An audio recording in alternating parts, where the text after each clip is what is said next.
menyerah kepada mereka.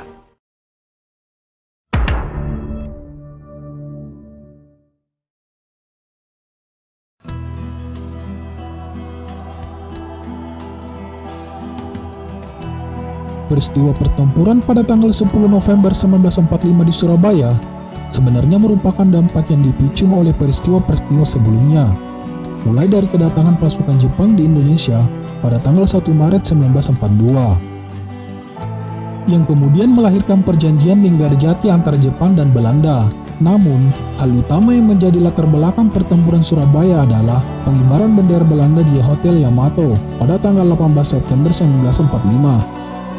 Para pemuda Surabaya yang terkenal dengan sebutan arek-arek Surabaya ini jelas merasa gusar melihat tindakan Belanda yang tidak menghargai dan tanpa izin mengibarkan bendera negaranya di wilayah Indonesia. Republik Indonesia yang saat itu secara resmi telah memproklamasikan kemerdekaannya jelas merasa dicemooh oleh tindakan Belanda ini. Arek-arek Surabaya pun tidak tinggal diam melihat kesewenang-wenangan Belanda di tanah air, yang dapat disimpulkan bahwa mereka ingin menancapkan kembali kekuasaannya di Indonesia. Pada tanggal 18 September 1945, memang terjadi suatu diplomasi antara pihak Indonesia dan Belanda di dalam Hotel Yamato, yakni dengan datangnya Sudirman sebagai wakil pemerintahan Indonesia dengan dikawal ketat oleh Haryono dan Siddiq untuk berunding dengan pihak Belanda, yang diwakilkan oleh Mr. Plockman beserta pasukannya. Dalam diplomasi tersebut, Belanda menolak untuk menurunkan bendera dari puncak tertinggi Hotel Yamato dan justru menyerang pihak Indonesia dengan mengeluarkan pistol. Siddiq sebagai pengawal dan bertugas menjaga Sudirman tentu secara refleks menyerang kembali Plockman hingga tewas. Namun sayang, Siddiq sendiri kemudian tewas di tangan pasukan Belanda. Sudirman bersama Haryanto yang berusaha keluar mencari perlindungan dari serangan pasukan Belanda akhirnya disambut oleh arek-arek Surabaya yang tengah berkumpul di luar hotel. Selanjutnya, Sudirman bersama Kusnowibowo kembali masuk ke dalam hotel dan memanjat tiang bendera dan merobek warna biru bendera Belanda dan kemudian mengibarkannya kembali menjadi merah putih. Hal tersebutlah yang sebenarnya menjadi latar belakang pertempuran Surabaya yang kemudian secara berempet terjadi pertempuran pada tanggal 27 Oktober antara arek-arek Surabaya melawan Inggris yang pada saat itu memihak Belanda. Pertempuran ini terus terjadi hingga Jenderal Hawthorne meminta Presiden Republik Indonesia untuk meredakan pertempuran pada tanggal 29 Oktober. Perjanjian diplomasi antara Indonesia dan Inggris ditandatangani dengan adanya gencatan senjata.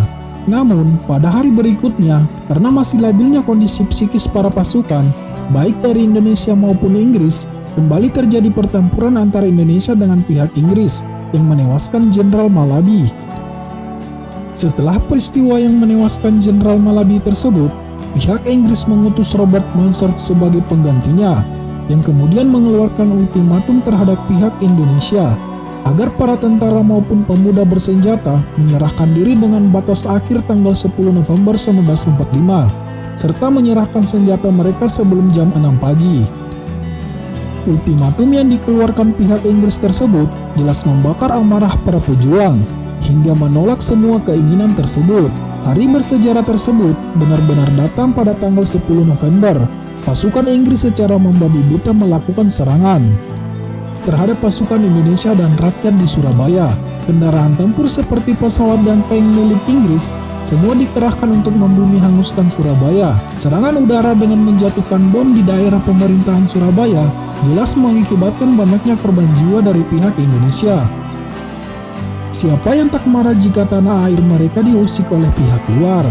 Hal ini pun yang kemudian melahirkan tokoh-tokoh pejuang seperti Bung Tomo dan Kiai Haji Hashim Asy'ari untuk mengkoordinasikan semua kalangan, mulai dari pasukan bersenjata, para santri, bahkan rakyat sipil, semuanya bersatu untuk melawan kesewenangan Inggris.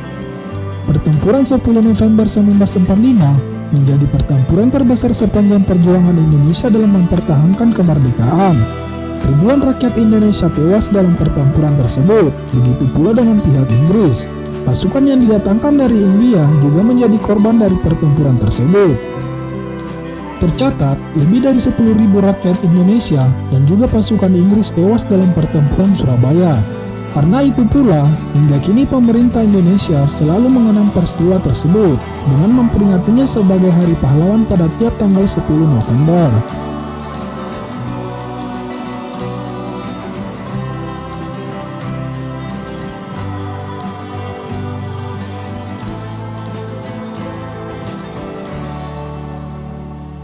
Oke, thank you sob sudah menonton video ini. Semoga wawasan kalian bertambah lagi. Dan jangan lupa klik tombol subscribe di bawah agar subscribe channel ini juga ikut bertambah seperti wawasan kalian.